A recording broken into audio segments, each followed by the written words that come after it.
Shell Place at McDonald Island Park for our 6th Here For You public information session. This is our first presentation of 2 tonight, the only one that will be on Facebook Live, so one at 4:30, one at 6 o'clock.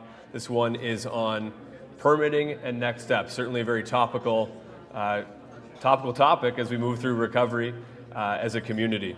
I'm Adam Hardiman. I'm with the Wood Buffalo Recovery Task Force. We'll get to our presenter in just a minute. Thank you all for joining us, and thank you to those joining us on Facebook Live on the municipality's social media outlets. Just a few things before we get going. Like I said, first presentation will be at 4:30, and in the room only, 6 o'clock will go once again.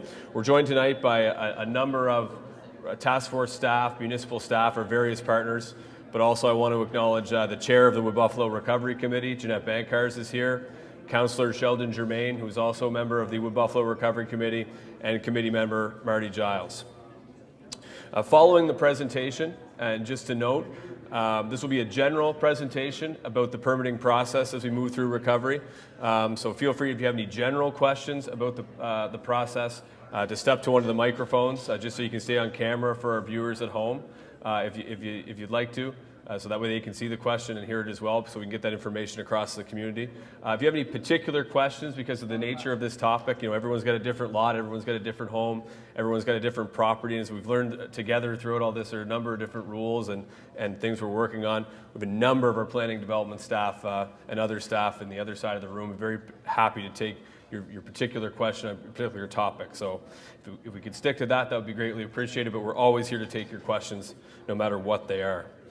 Another reminder before we get started, we all recognize it's a very emotional time in the community, a very challenging time in the community, but at the same time we have to be mindful not only of mental health, but of our young people, especially in a facility like McDonald Island or if they're watching at home. So please be mindful of your use of language as we go through this, and obviously you're free to say what you want, but let's be aware of that as we go through today's presentation and have some question and answers.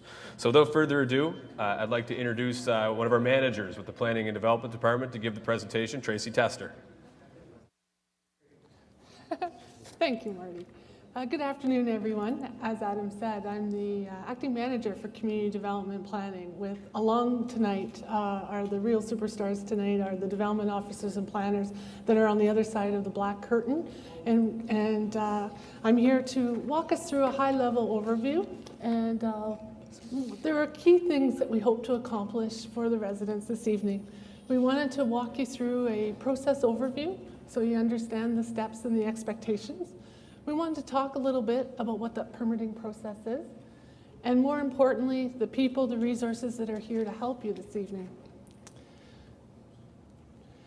We wanted to talk a little about, too, a redevelopment process overview. Planning is lots of different acronyms and different terms for the residents, so we hope to be able to break it down and explain to you this evening as to some of the key things that we're looking for moving forward towards a rebuild. We want to talk about how to acquire a development permit this afternoon. We want to talk about how you get your building permit. We want to talk about how you can start your project and how you can get to your occupancy. I've demonstrated, you'll see this on the other side of the curtain. This is a map in-house. We call this our land use bylaw. And this signifies the different tables that you see because the different neighborhoods or the location of your home may have a different land use bylaw district. And we hope to share with you some of those districts that may be applicable to your particular home. This is a little more about what a land use bylaw can do for us. This is an example on the other side of the slide. We hope to do a little show and tell this afternoon with you so you can get a sense of what the documents are that you need to become familiar with and what they mean and what they look like. So as a land use bylaw stipulates what you can and cannot build in your district. And along with that, there are different setbacks. This is just a sample to share this evening of an R1 district. Again, the different neighborhoods and tables have districts that you can take away at home and take a look at as well. There are heights that we need to be aware of. There are lot coverage you need to be aware of, as well as parking requirements and landscaping. And all that is contained in what we call the land use bylaw. Tonight, we thought it would be most appropriate to gear to our single-family dwelling. You'll also see information, if you're interested, on commercial as well as multifamily.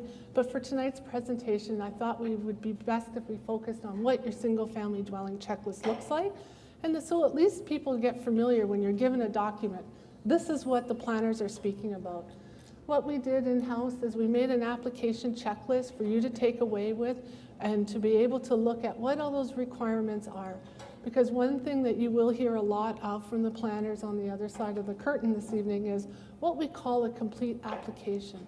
In order for the planners, in order to meet the expectations to get that permit process as quickly as possible, we need to make sure we have all the documentation up front so that a timely decision can be made. And this checklist is going to be your best friend in order to make sure that you get all your documents in alignment. And there's several copies of that on the other side of the curtain wall. And that's what it looks like. How to draw a site plan. Those that have visited the Timberley Landing office may or may not already see a copy of this. This site plan just spells out what the requirements are in order to get you closer to that complete application. And for those residents, we just want to reaffirm that we do accept hand-drawn, and that does tell you how you can get to a hand-drawn. Not everybody has the expertise to get a surveyor to do your plot plan for your application submittal. We're quite willing to take a hand-drawn. There's certain rules we establish for hand-drawn. Pen helps, not pencil, for instance, and north arrows, labels, and streets. And all that's specified in this brochure that we have, again, several with us tonight in the room to help you get there. Sorry, I just don't want to forget this. This is a very important step because the expectation is once your development permit application has been reviewed according to the land use bylaw, the next step, also in the Timberley Landing office, is your building permit. And our coworker Damon is here tonight to speak to the building permit and the code requirements. So this picks up your building permits, your gas, your plumbing, your electrical. So that's a very important step. And the nice thing is we're all housed together in the Timberley Landing office on Powder Drive. So you can actually get both services done at the same office.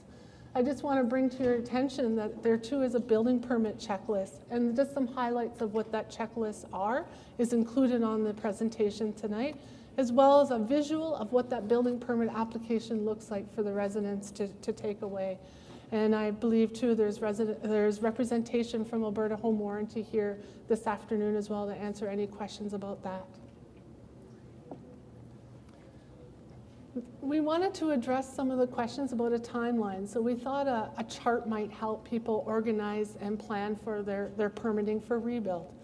We suggested that starting with the pre-application and getting that complete check, that complete application that's so critical, is a very important trigger for starting your process. So you'll hear a lot from the planners about how important that is to meet the expectation. Once you receive your development permit approval, that is the green light to proceed with your building permit. Okay? Again, a timeline has been provided for what the expectations are for achieving your building permit. I would encourage you to take a moment to meet with the staff that are here this evening for your reference and guidance. How we thought we would organize ourselves this evening is because of the different neighborhoods representation. We thought it would be best that a different table would have your maps and your handouts that would be applicable to your rebuild. So we were able to pull some planners today from the office to meet with you and discuss what your needs would be for your permitting application, as well as handouts for you to take away. And last but not least, I've mentioned before, we're located at Timberley Landing, where both branches are there to meet your needs, as well as there's really good rebuild information that is located on our website, as well as our two applications available at this email, this www web address. So that concludes a very high-level overview on the permit process for you this afternoon. Thank you.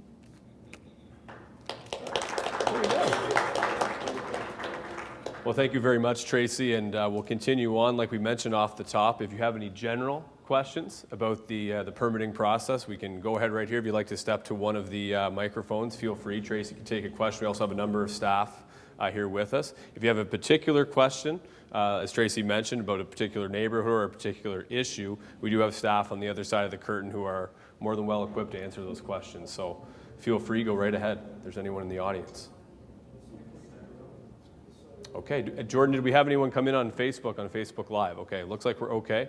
Well, I guess that concludes the presentation. Thanks for everyone joining us here in the room, but also joining us online tonight. We will give another presentation at 6 o'clock this evening. It will not be streamed on Facebook Live, but it'll be here for our participants at Show Place. So thank you very much. We'll be back at 6 o'clock.